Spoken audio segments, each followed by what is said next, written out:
Kagulat World. Paano mag-vote? I-click lang ang link sa comment section o puntahan ang WTA Awards voting page at i-select ang Alexandra Ayala Best WTA 1000 Moment. Isang simpleng click lang pero malaking epekto. Mas mapapansin siya na international stage. Mas maraming oportunidad ang pwedeng dumaan sa career niya. At higit sa lahat, mas malakas ang mensahe na kaya ng Pilipinas magsiklab sa tennis. Ginulat ng Filipina tennis prodigy na si Alexandra Ayala ang buong mundo matapos maging kauna-unahang Pinay na umabot sa semifinals ng isang WTA 1000 tournament. Isang tagumpay na nagsilbing makasaysayang sandali hindi lang para sa kanya, kundi para sa buong bansang Pilipinas.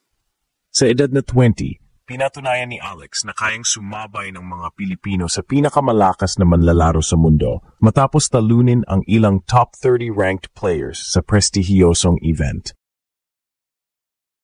Ang WTA 1000 semifinal run ni Alex ay hindi lamang nagdala ng kasaysayan, kundi nagbukas din ng pinto para sa fan voting ng WTA Awards 2025, kung saan siya ay nominado para sa Best WTA 1000 Moment. Ito ay isang global recognition na ibinibigay sa mga atleta na nagpakita ng inspirasyon, puso at kakaibang laban sa loob ng court. Bukas ang fan voting hanggang December 1 at inaasahan ang buong suporta ng mga Pilipino sa kanilang pambansang pride. Habang patuloy ang kanyang pag-akyat sa world rankings, nagiging simbolo si Ala ng bagong yugto para sa Philippine tennis, mula sa grassroots hanggang sa global stage. Mula sa kanyang determinasyon, humility at inspirasyon, si Alex ay patunay na ang pangarap ng isang Pinay ay kayang umabot hanggang sa tuktok ng mundo.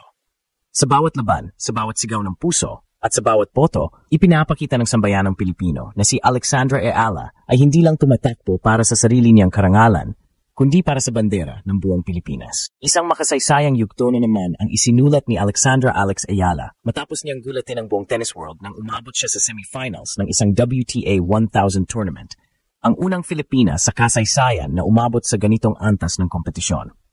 Ang WTA 1000 ay tinuturing na isa sa pinakamalalaking yugto sa women's tennis, halos kapantay ng Grand Slam sa prestihiyo at puntos, at kadalasan ay nilalaro lamang ng mga top 20 players ng mundo. Sa kanyang kamanghamanghang kampanya, pinatumba ni Alex ang ilang mas mataas na ranked na kalaban, kabilang ang mga seeded players na matagal nang kinikilala sa international circuit. Ipinamalas niya ang kanyang trademark fighting spirit, combining her tactical baseline play, matibay na mental focus, at agresibong forehand na nagpatigil sa mga manonood sa bawat rally. Maraming analysts ang nagsabing ito ang defining moment ng batang Pinay dahil pinatunayan niyang kaya niyang lumaban sa pinakamataas na antas kahit galing sa bansang hindi kilala sa tennis dominance. Ang semifinal finish ni Ala ay hindi lamang nagbigay sa kanya ng malaking pag-angat sa world rankings, kung saan inaasahan siyang papasok sa top 50 ng WTA, kundi nagbukas din ito ng mga bagong oportunidad para sa sponsorships, invitational events, at mas mataas na exposure sa media. Maging ang WTA mismo ay nagbigay pugay sa kanya, tinawag ang kanyang semis run bilang isa sa mga breakout stories ng taon. Ngunit higit sa lahat, ang tagumpay ni Alex ay simbolo ng determinasyon at pag-asa para sa mga batang Pilipinong nangangarap. Sa murang edad, pinili niyang mag-training sa Spain sa ilalim ng Rafael Nadal Academy at ang disiplina at sakripisyong iyon ay unti-unti nang nagbubunga. Ang bawat laban niya ngayon ay nagiging inspirasyon sa kabataan na ang pangarap ay maaring maging totoo basta't may tiyaga, puso at paniniwala. Ngayong umabot na siya sa rurok ng WTA 1000 semifinals, si Alexandra Ayala ay hindi na lamang rising star, isa na siyang simbolo ng Pinay excellence sa pandaigdigang entablado. Sa kanyang tagumpay, muling naiparinig sa mundo ang sigaw ng mga Pilipino. Kaya ng Pinoy, basta't may puso. Matapos ang makasaysayang semifinals run ni Alexandra Ayala, umalingaw-ngaw ang kanyang pangalan sa buong tennis community mula sa mga sports networks hanggang sa mga kapwa-atleta. Maraming international tennis analysts ang nagsabing ang performance ni Alex ay proof that the next generation has arrived at tinawag siyang the Southeast Asian Phenom dahil sa pambihira niyang kombinasyon ng bilis, disiplina at maturity sa court. Hindi na bago para kay Ala ang mapabilang sa mga headline, pero iba ngayon dahil ang WTA 1000 ay eksklusibong entablado para sa mga top-tier players tulad na Iga Swiatek, Aryna Sabalenka, Coco Gauff at Elena Rybakina. Sa pagpasok ni Alex sa semifinals, pinatunayan niyang kaya niyang makipagsabayan sa mga pinakamagagaling sa mundo sa edad na 20 pa lamang. Alex's game is evolving fast. She's learning how to dictate play against elite opponents, sabi ng isang foreign commentator sa WTA Insider. Sa loob ng court, makikita ang pagbabago sa laro ni Alex. Mas matatag ang kanyang serve, mas agresibo ang shot placement, at mas kalmado sa mga crucial points. Sa labas naman ng court, nananatili siyang humble at grounded. Madalas banggitin ang kanyang pamilya at coaches sa bawat panalo. I'm just grateful to represent the Philippines, ani ni Alex sa isang panayam. It's always my dream to show that Filipinos belong in the biggest stages of tennis. Ngunit higit sa lahat, may isa pang panawagan ngayon ng tennis world. Ang pagboto para kay Alex Ayala sa WTA Awards 2025. Nominado siya para sa kategoryang Best WTA 1000 Moment of the Year bilang pagkilala sa kanyang makasaysayang semifinals finish, isang karangalang karaniwang nakalaan lamang sa mga multi-Grand Slam champions. Ang boto mula sa mga fans ay magiging simbolo ng suporta ng buong Pilipinas at Southeast Asia para sa isang Pinay na patuloy na nagbibigay ng pag-asa at inspirasyon.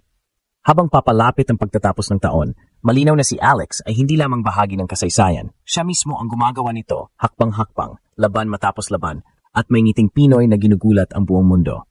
Habang papalapit ang pagtatapos ng 2025 season, malinaw na si Alexandra Ayala ay hindi na basta racing star. Isa na siyang tunay na simbolo ng bagong yugto ng women's tennis para sa buong Southeast Asia. Ang pagkakapasok niya sa semifinals ng isang WTA 1000 tournament ay nagbukas ng pinto hindi lang para sa kanya, kundi para rin sa mga kabataang atleta sa Pilipinas na nangangarap marating ang global stage. Sa kabila ng bigat ng kompetisyon at pressure ng international spotlight, pinatunayan ni Alex na kayang makipagsabayan ng isang Pinay sa pinakamataas na antas ng tennis. Ang bawat rally, bawat return, at bawat sigaw ng "come on" sa court ay patunay ng kanyang tapang at puso, mga katangiang likas sa isang Pilipino. Ibinahagi ng kanyang Spanish coach na si Daniel Gomez na Alex's focus has been unbelievable this year. She's starting to think and play like a veteran. Ngunit sa kabila ng kasiktaran at tagumpay na natiling simple si Alex.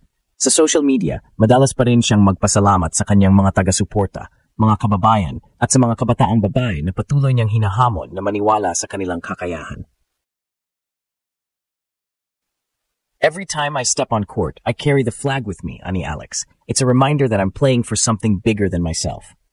Sa darating na WTA Awards 2025, nananatiling bukas ang oportunidad para sa mga fans na suportahan si Alex.